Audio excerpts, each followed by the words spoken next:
Bisita Iglesia ngayong Semana Santa. Sa gilid ng 520 kilometer na Rio Grande de Cagayan, matatagpuan hindi lang isa, hindi lang dalawa, kundi halos 2 dosenang simbahan na itinayo noong pang panahon ng mga Kastila.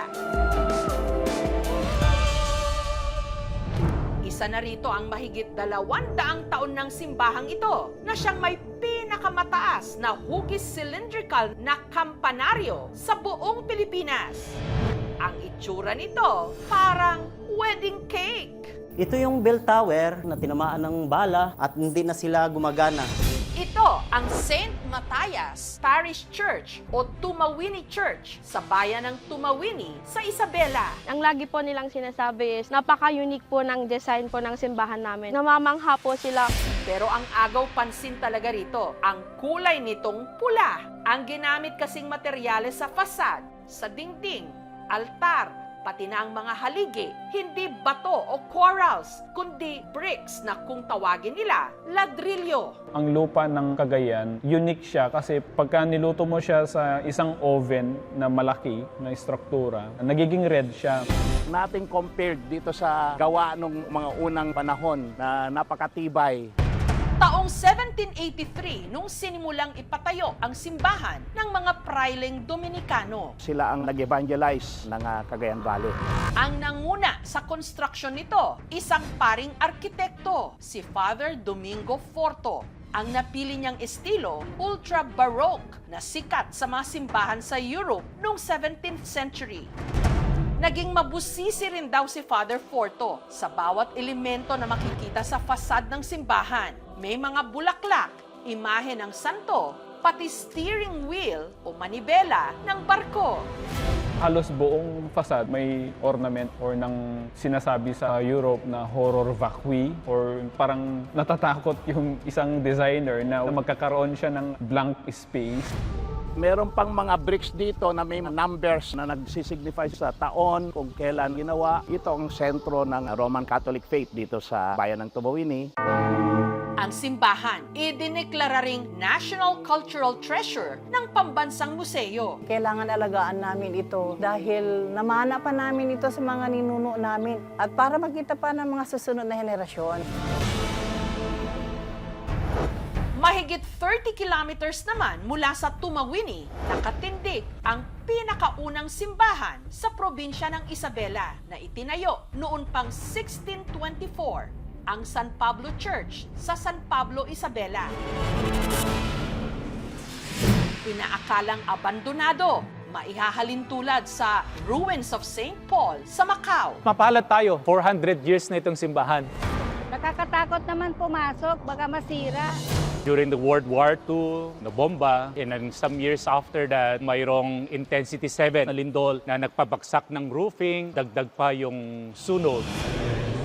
Gayunman, nakakapagdaos pa rin sila rito ng misa. This is made of lime, hindi siya ordinaryong semento, kaya matibay. Hindi lang siya ruins, kundi simbahan na kaaya-aya. Ang ilang bahagi ng simbahan, tuluyan ng nasira. Pero karamihan sa istruktura, nakatindig pa rin. Gaya na lang ng sementadong arkong ito, kung saan daw dating nakapwesto ang choir. Hindi na namin yan gagalawin, i-restore siya kasi nakakatakot baka babaksak. Maraming bride naman daw ang binabalak na dito mag-walk down the aisle. Gusto nila na mahaba-habang pagmamartyahan. Kaya sabi namin kung gusto nila hanggang doon sila sa labas pa sa Plaza Mayor, 100 meters. Ganun kahaba. Habang ang harapan naman ng simbahan, dinagsa raw noon ng mga treasure hunter. May kwento-kwento raw kasi na meron ditong nakatagong yaman. Kwento ng kapatid ko pari, nung naghukay sila dyan, nakakuha siya ng 3 coins. Itong banda dito na natapalan ng simento, ito yung dating binakbak na akala nila may nakatago. Wala naman. Nag-ugat ang kwentong may kayamanan dito dahil sa parteng ito pala na dating sementeryo. During those times, kapag may patay, may pabaon sila, pero siguro mga coins lang. Wala naman sigurong gold bar dito. Maglayag naman tayo patungong Chico River dito sa bayan ng Piat sa probinsya ng Cagayan. Dito nakatindig ang isang lumang simbahan kung saan nakalagak ang antigong imahe ng Birheng Maria na di umano mapaghimala. Sa loob ng mahigit 4 na siglo, ang Basilica of Our Lady of Piat ang nagsilbing tahanan ng antigong imahe ng Our Lady of Visitation of Piat o kung tawagin nila rito, Apo Bakit.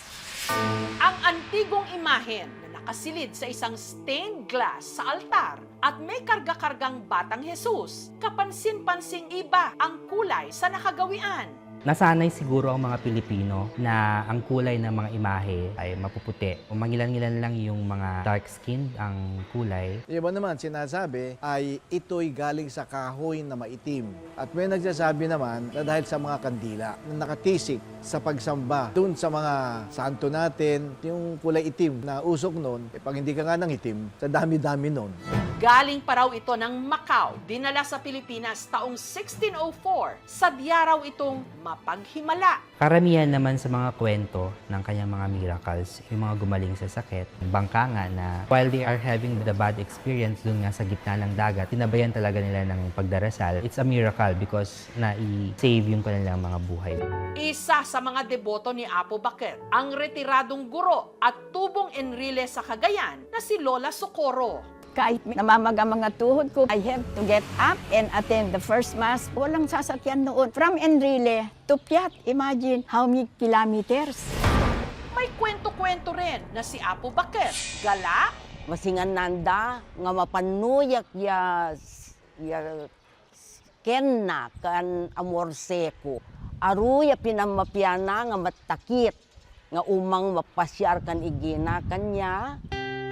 nung nabiyudang araw si Lola Efigenia, kay Apo Bakit niya ipinagkatiwala ang buhay nilang mag-iina. I have 9 children. Hirap na hirap po ako. Sa awan ni Mama Mary, nakatapos silang lahat.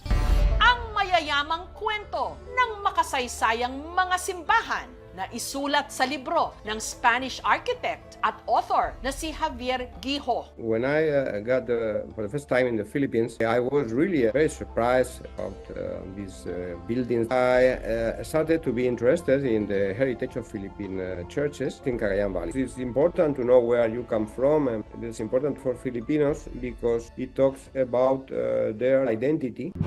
Cagayan Valley, yung mga settlements niya, katabi ng Cagayan River. Ang ilog, ang pinaka-efficient na highway ng mga tao dito sa Cagayan Valley noon.